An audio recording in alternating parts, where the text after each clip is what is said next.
जय श्री राम। सनातन धर्म की जय हो। नमस्कार दोस्तों।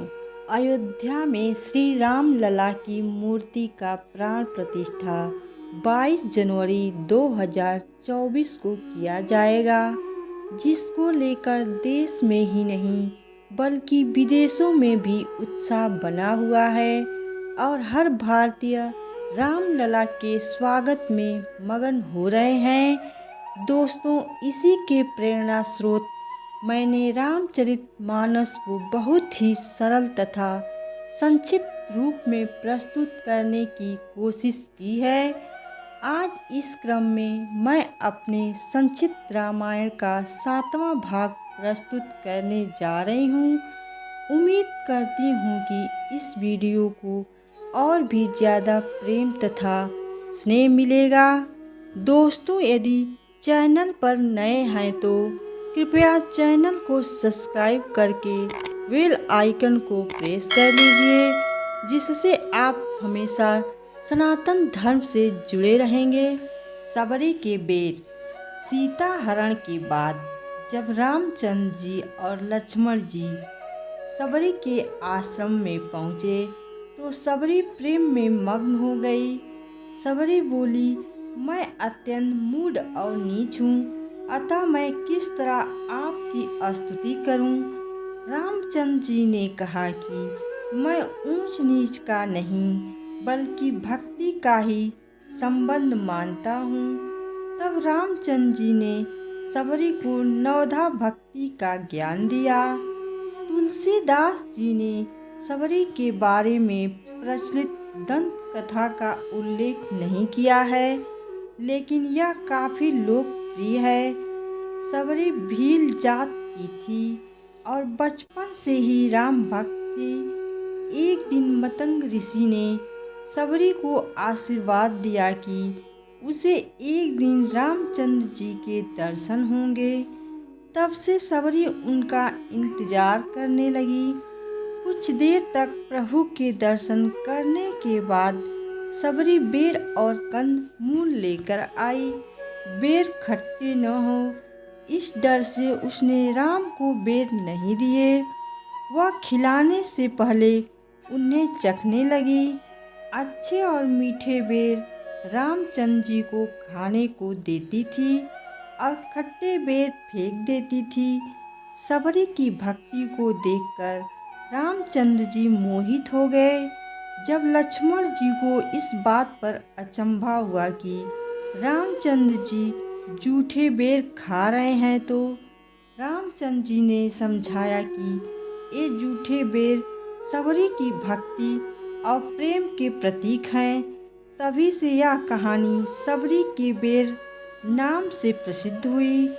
हर साल फागुन मास के कृष्ण पक्ष की सप्तमी को सबरी जयंती मनाई जाती है। किष्किंधा कांड। हनुमान जी दूत बनकर मिले।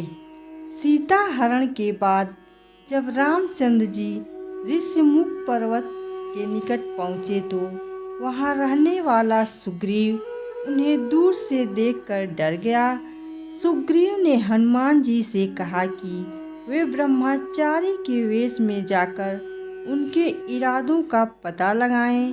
यदि इन्हें मन के मलिन बाली ने भेजा है तो मैं यह पर्वत छोड़कर भाग जाऊंगा।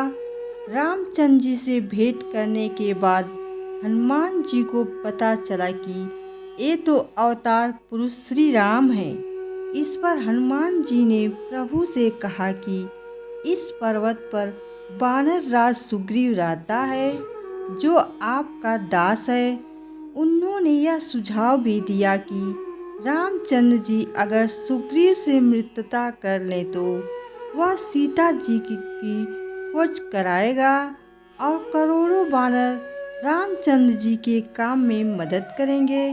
फिर हनुमान जी श्री राम और लक्ष्मण जी दोनों को अपने कंधों पर बैठाकर पर्वत पर ले गए। वहाँ अग्नि को साक्षी बनाकर रामचंद्र जी और सुग्रीव की मित्रता कराई गई। सुग्रीव ने रामचंद्र जी को बताया कि सीता जी आकाश मार्ग से विलाप करती जा रही थी और उन्होंने वस्त्र भी गिराया था, जो सुग्रीव ने रामचंद्र जी को दे दिया। बाली और सुग्रीव की कहानी।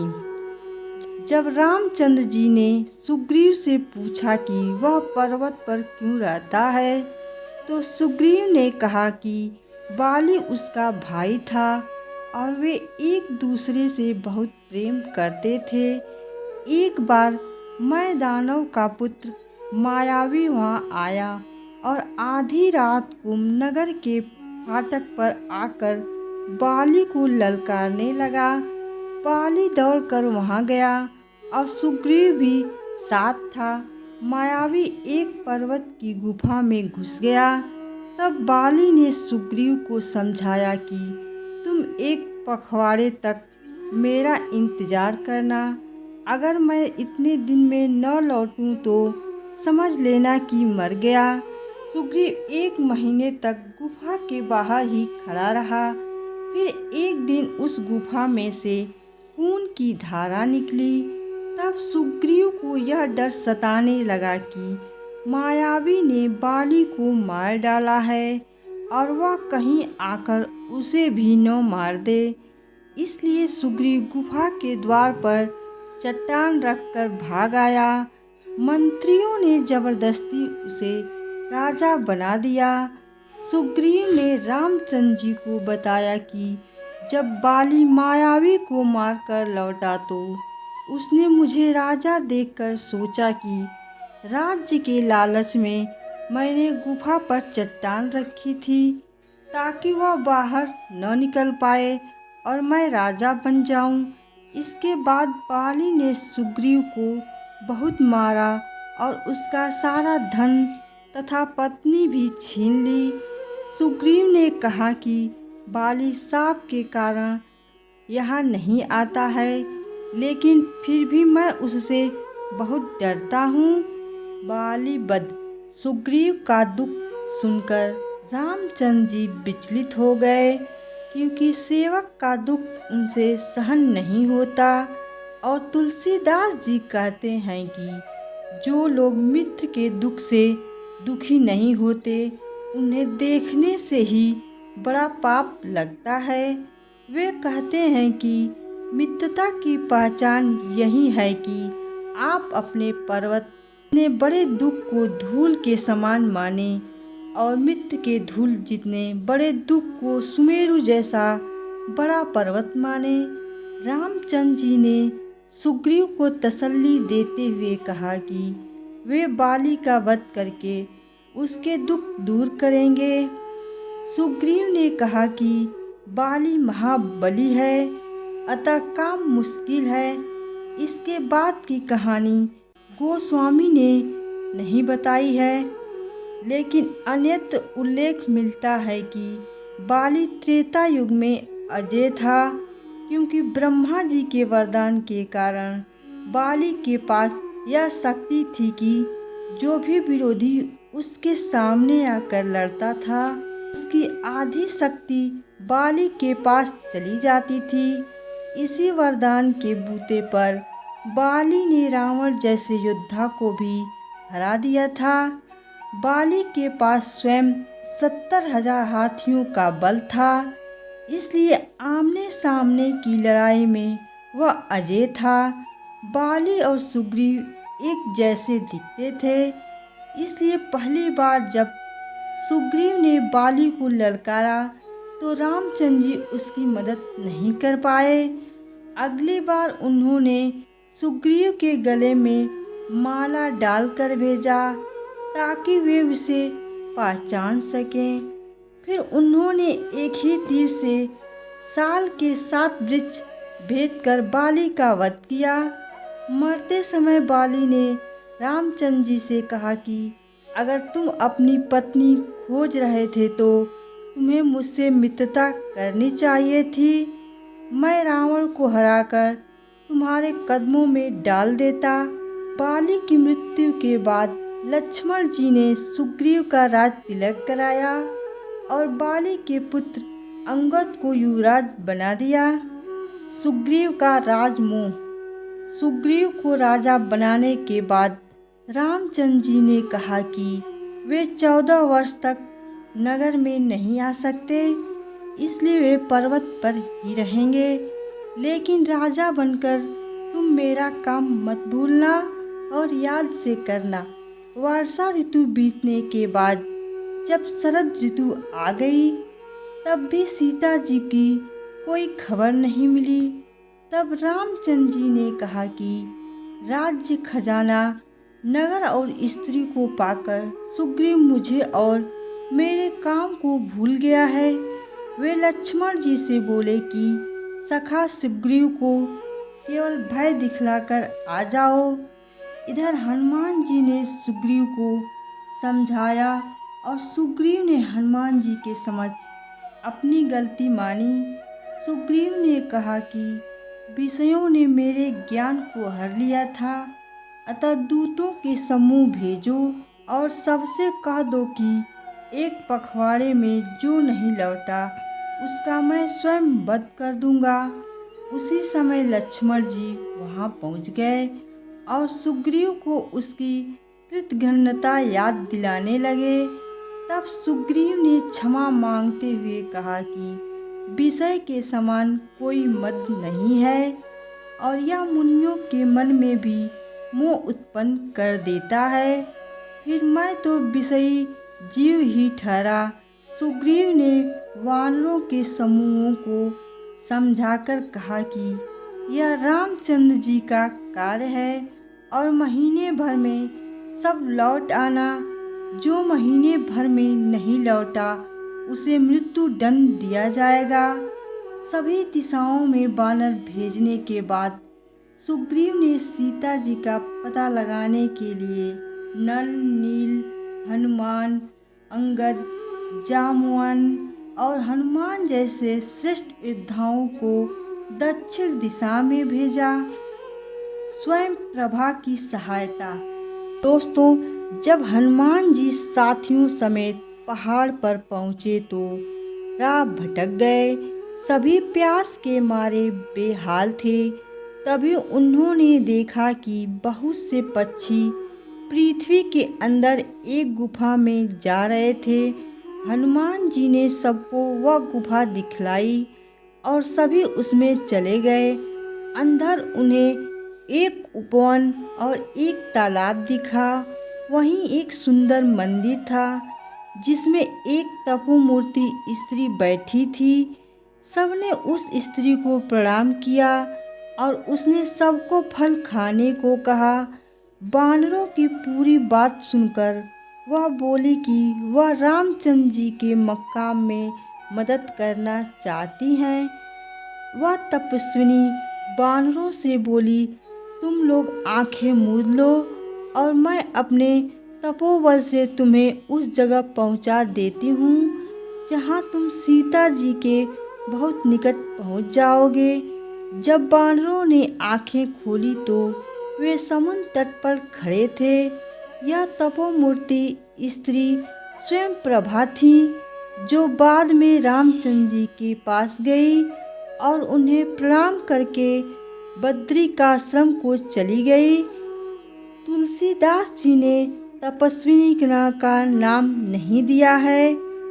संपाति गिद्ध से भेंट। दोस्तों, सुग्रीव ने महीने भर की जो अवधि दी थी वह बीत गई। तब अंगद, हनुमान आदि बानर विचार करने लगे कि काम तो हुआ नहीं, अब सीता जी की खबर लिए बिना लौटकर भी क्या करेंगे, क्योंकि वहाँ बानर राज सुग्रीव मार डालेगा। सब कहने लगे कि सीता जी की खोजे बिना नहीं लौटेंगे।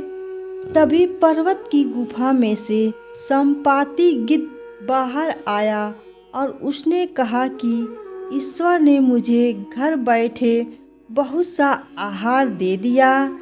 संपाति गिद्ध को देखकर अंगद को जटायु की याद आ गई और उसने चालाकी से कहा कि जटायु के समान धन्य कोई नहीं है, जो श्री राम जी के कार्य के लिए शरीर छोड़कर परम धाम को चला गया। अंगद का तीर सही निशाने पर लगा, क्योंकि संपाति जटायु का बड़ा भाई निकला। जटायु का नाम सुनकर संपाति ने बानरों को अभय दान दिया और जटायु के बारे में सवाल पूछने लगा। उसने कहा कि मुझे समुद्र किनारे ले चलो ताकि मैं जटायु को तिलांजलि दे सकूं। इस सेवा के बदले में मैं तुम्हें सीता जी का पता ठिकाना बता दूंगा कि वे इस समय कहाँ हैं। संपाति और जटायु की कहानी। दोस्तों, संपाति और जटायु दोनों भाई जवानी में एक बार सूर्य के करीब गए। जटायु सूर्य का तेज नहीं सह पाया, इसलिए लौट आया, लेकिन अभिमान में संपाति सूर्य के इतने पास चला गया कि उसके पंख ही जल गए। चंद्रमा नाम के मुनि ने संपाति से कहा कि त्रेता युग में ईश्वर मनुष्य के रूप में अवतार लेंगे, उनकी पत्नी को राक्षसों का राजा हर ले जाएगा और उसकी खोज में प्रभु दूत भेजेंगे। उनसे मिलने पर तेरे पंख उगाएंगे, बस तू उन्हें सीता जी का पता बता देना। मुनि के कहे अनुसार संपाति ने बानरों को सीता जी का पता दिया कि त्रिकूट पर्वत पर लंका बसी है, वहाँ अशोक उपवन में सीता जी बैठी हुई हैं। यह बताते ही संपाति के पंख उग गए। संपाति की दूरदृष्टि। दोस्तों, संपाति गिद्ध ने बताया कि सीता जी उसे दिख रही हैं। उसने बानरों से कहा कि तुम उन्हें नहीं देख सकते, मैं देख सकता हूँ, क्योंकि गिद्ध की दृष्टि बहुत दूर तक जाती है और एक तरह से अपार है। बीच में 100 योजन यानी 400 कोस का समुद्र है, अतः जो इसे लांघ लेगा वही श्री राम जी का कार्य कर सकेगा। लेकिन तुम मत घबराओ, क्योंकि तुम तो ईश्वर के दूत हो, जिनके नाम के स्मरण से पापी भी अपार भवसागर पार कर जाते हैं। इसलिए तुम भय और शंका को अपने दिमाग से निकालो और श्री राम जी का नाम लेकर समुद्र को लांघ जाओ। समुद्र लांघने की चुनौती। दोस्तों, जब समुद्र लांघने की चुनौती सामने आई तो ऋक्षराज जाम्बवान कहने लगे कि अब मैं बूढ़ा हो गया हूँ, इसलिए शरीर में बल नहीं बचा है। जब वामन अवतार हुआ था तब मैंने 2 घड़ी में ही दौड़कर उस शरीर की 7 प्रदक्षिणाएं कर ली थी। अंगद ने कहा कि मैं समुद्र के पार चला तो जाऊंगा, परंतु लौटने में कुछ संदेह है। इस पर जाम्बवान ने हनुमान जी से कहा कि तुम तो पवन के पुत्र हो और बल में पवन के समान हो, तुम बुद्धि और विवेक की खान हो। रामचंद्र जी के कार्य के लिए ही तुम्हारा अवतार हुआ है। जगत में ऐसा कौन सा कठिन काम है जो तुमसे न हो सके। जाम्बवान की यह बात सुनकर हनुमान जी को अपना बल याद आया और वो प्रेरित हो गए। तुरंत ही उन्होंने अपना शरीर पर्वत जितना बड़ा कर लिया। वे बोले, मैं इस समुद्र को खेल में ही लांघ सकता हूँ और पूरे त्रिकुट पर्वत को उखाड़ कर यहाँ ला सकता हूँ। हे जामवंतु, मुझे बस इतना बता दो कि करना क्या है। तब जामवंत ने कहा कि सीता जी को देखकर लौट आओ और उनकी खबर बता दो। फिर रामचंद्र जी खुद अपने बाहुबल से राक्षसों का संहार करके सीता जी को ले आएंगे। नमस्कार दोस्तों, यह संक्षिप्त राम कथा भाग 7 की कथा आप लोगों को कैसी लगी?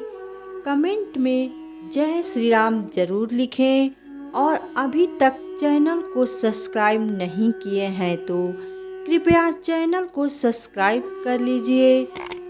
सदैव आपके ऊपर प्रभु श्री रामचंद्र जी की कृपा बनी रहे।